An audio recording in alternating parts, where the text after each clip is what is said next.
आज के इस वीडियो में रीजनिंग के कुछ महत्वपूर्ण प्रश्नों को सॉल्व करेंगे। तो हमारे पास पहला क्वेश्चन है, यहाँ पे दिए गए विकल्पों में से संबंधित शब्द को चुनिए। ओके, अब यहाँ पे वृत्त का संबंध किससे दिया गया है? परिधि से। तो हमको वर्ग का संबंध हमको बताना है। वृत्त कैसा होता है? देखो, वृत्त ऐसा गोल होता है। ओके, और इसका जो बाहरी वाला क्षेत्रफल रहता है, हिस्सा बोल सकते हैं, जो भी क्षेत्रफल, इसको हम क्या बोलते हैं? इसको हम बोलते हैं परिधि। ओके, यहाँ तो कोई दिक्कत नहीं है। अब यहाँ पे क्या पूछा गया है? हमसे वर्ग का संबंध पूछा गया है। तो वर्ग कैसे रहता है? ये वर्ग हमारे पास इस प्रकार से रहता है। ओके, एंड इसका जो बाहर का जो हिस्सा रहता है, क्षेत्रफल बोल सकते हैं, इसको हम क्या बोलते हैं? इसको हम बोलते हैं परिमिति। ओके, इसको हम बोलते हैं परिमिति। तो इस प्रकार से वर्ग का संबंध किससे हो जाएगा? परिमिति से। ओके, आई होप कि इसमें आपका कोई डाउट नहीं बचा होगा। चलिए अगला क्वेश्चन देखते हैं।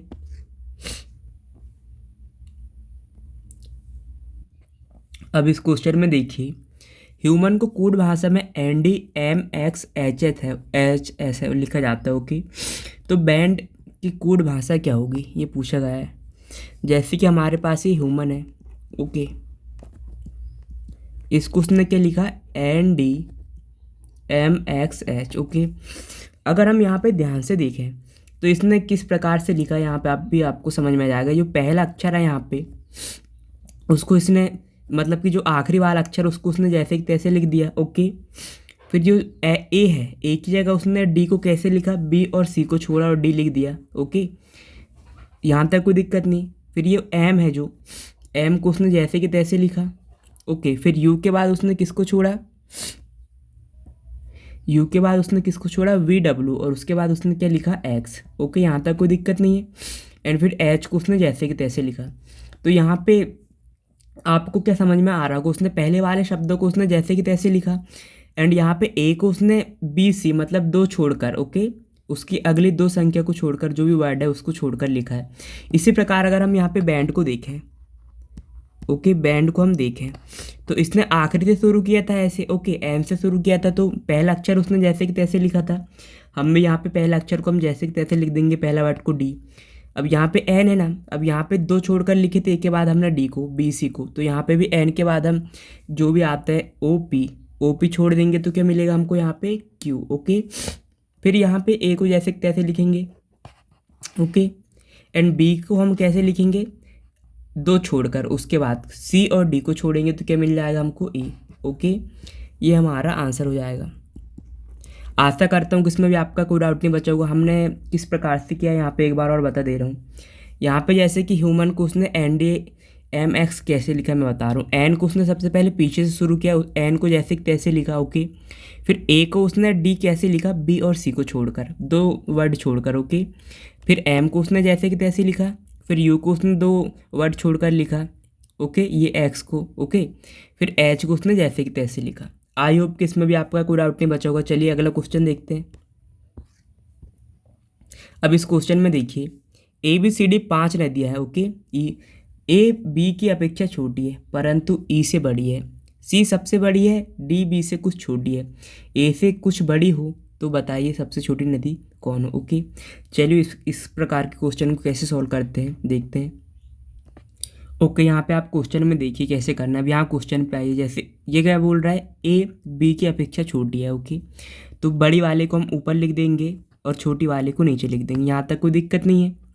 परंतु ई बड़ी है। ओके, अब ई बड़ी है। ओके, ए छोटी है, अब बड़ी है, परंतु ई से बड़ी है, मतलब कि जो ए क्या है? ई से बड़ी है, तो ई से बड़ी मतलब कि ई के ऊपर ही आ जाएगा, यहाँ तक कोई दिक्कत नहीं है। आगे देखते हैं। ओके, अब यहाँ पे क्या बोल रहा है आगे? सी सबसे बड़ी है। ओके, तो सी को हम सबसे ऊपर लिख देंगे, सी सबसे बड़ी हो गई।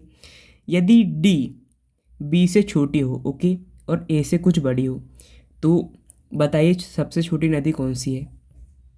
ओके, तो अब यहाँ पे डी और बी से कुछ छोटी क्या ए है, तो यहाँ पे यदि डी बी और ए से कुछ छोटी हो, तो कहाँ पे आएगा? यहाँ पे इन दोनों के बीच में क्या जाएगा? यहाँ पे डी आ जाएगा, क्योंकि यहाँ पे क्या पूछ रहा है? डी बी से कुछ छोटी है, हमने यहाँ छोटी लिखा नीचे की ओर, और ए से बड़ी है, तो ये ऊपर की ओर, यहाँ पे बीच में डी आ जाएगा। तो बताइए सबसे छोटी नदी कौन सी है। ओके, तो अब यहाँ पे सबसे छोटी नदी कौन सी है, यहाँ पे ई सबसे छोटी नदी है। ओके, आपको मैं एक बार और बता दे रहा हूँ यहाँ पे हमने किस प्रकार से किया है। 5 नदियाँ हमारे पास ABCDE। ओके, ए बी की अपेक्षा छोटी है। अब ये जो ए है बी से छोटी है तो इसको मैंने नीचे लिख दिया, यहाँ तक कोई दिक्कत नहीं है। फिर क्या बोल रहा है, परंतु ई से बड़ी है।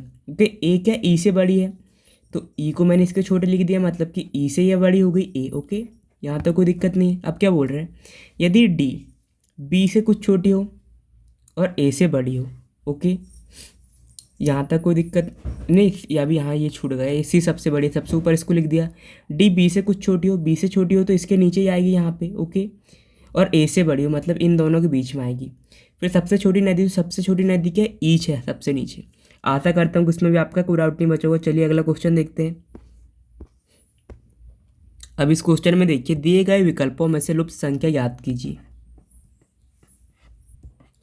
अब इस क्वेश्चन में देखिए, जब भी आपको इस प्रकार के क्वेश्चन दिखे तो आप में यहाँ पे समझ में आ जाना चाहिए कि इन्हीं 2 संख्या को सॉल्व करके हमको क्या लाना है, एक तीसरी संख्या फाइंड करना। ओके, तो या तो फिर हम ये इस प्रकार से फाइंड कर सकते हैं, इस प्रकार से। ओके, ये 38 और 23 को करके हम बीच वाली संख्या ला सकते हैं, या 38 और 5 को फाइंड करके। ओके, ये 30 और ये 3 को।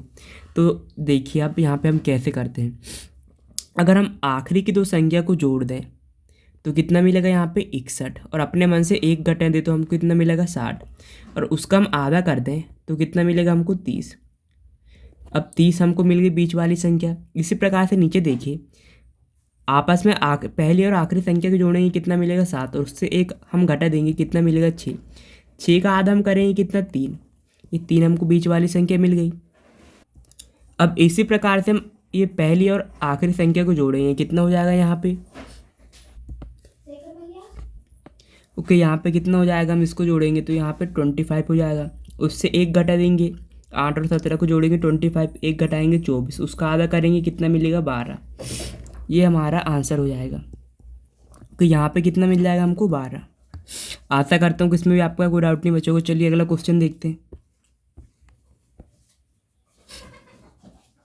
अब इस क्वेश्चन में देखिए, यदि किसी माह की 23 तारीख को रविवार है। ओके, तो 2 सप्ताह और 4 दिन पहले कौन सा दिन था। अब यहाँ पे थोड़ा सा ध्यान दीजिएगा, 23 तारीख को क्या है, यहाँ पे किसी माह की 23 तारीख को यहाँ पे क्या रविवार है।